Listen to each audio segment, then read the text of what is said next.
Hello, loyal subjects! Today we are going to be discussing Gathering Blue by Lois Lowry, the second book in the Giver Quartet. Now, you can hear a synopsis of this book without it being spoiled, but just be wary that it is different from the storyline of The Giver.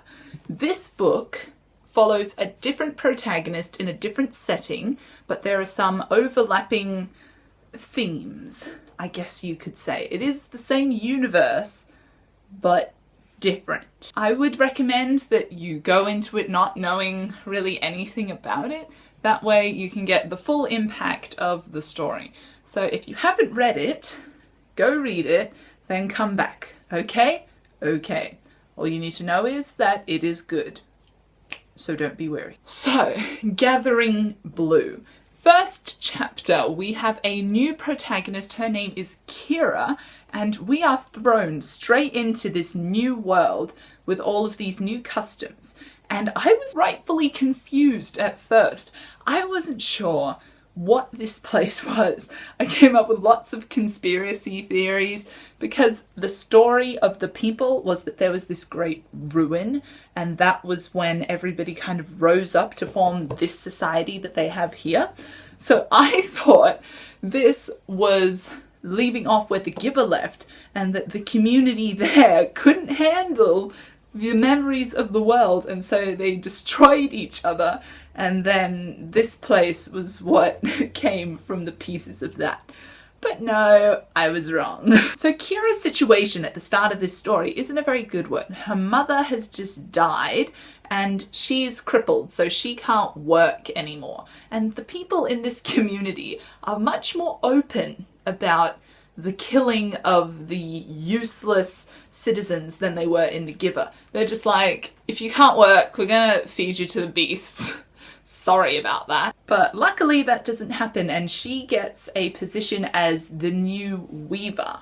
There she starts to meet all these other people with these artistic skills, and shit goes down. We know that some shit is up with this community. Otherwise, this would not be a dystopian novel if their government wasn't a little fucked up. So as Kira gets more and more suspicious about what the fuck is going on here, everybody else is getting suspicious too. We know something's up with the beasts. We know something is up with this place where they just have all these artists living together. I didn't know what the deal was for a long time.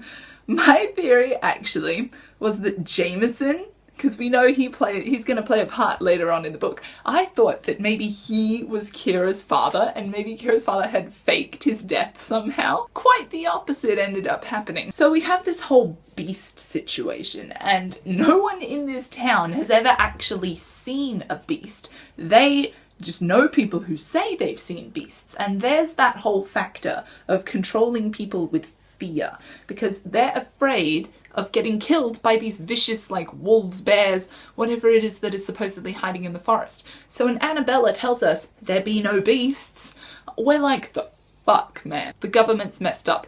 They're literally keeping all these kids here against their will. They're killing their parents so that they have a way to take them in. And when we see the singer at the end, and Kira sees that he's got these shackles on under his robes around these bloodied, broken ankles, I'm like, the fuck, these people are seriously messed up. So we're quickly approaching the end of the story. Everything's been pretty tame until, like, this last spike with the singer and the festival and all this, because we've got lots of suspicious things going on, but nothing has actually happened yet. There hasn't really been a lot of conflict apart from the whole killing Annabella thing. Oh my god, when Kira told Jameson what Annabella said, I was like, no, keep your mouth shut, you know nothing about how this shit works. And of course she died. So we're approaching the end. Nothing's really happened. And then Matt comes back from his little journey of getting these blue cloths, and he has a mysterious stranger with him. And I'm like, oh yeah, this is Kira's dad. And hey, what do you know? I was right. So we meet Kira's dad, and we learn about this village where all of these broken people go. The people who get sent out to be eaten by the beasts by this village all somehow managed to form their own little community where they all help each other and lean on each other. When Matt said that there was a boy over there who had 2-syllable name and he had blue eyes, I was like, Jonas! It's Jonas! He's in the nice village with all of the disabled and nice people. Oh, that made me smile, because now I know where he is.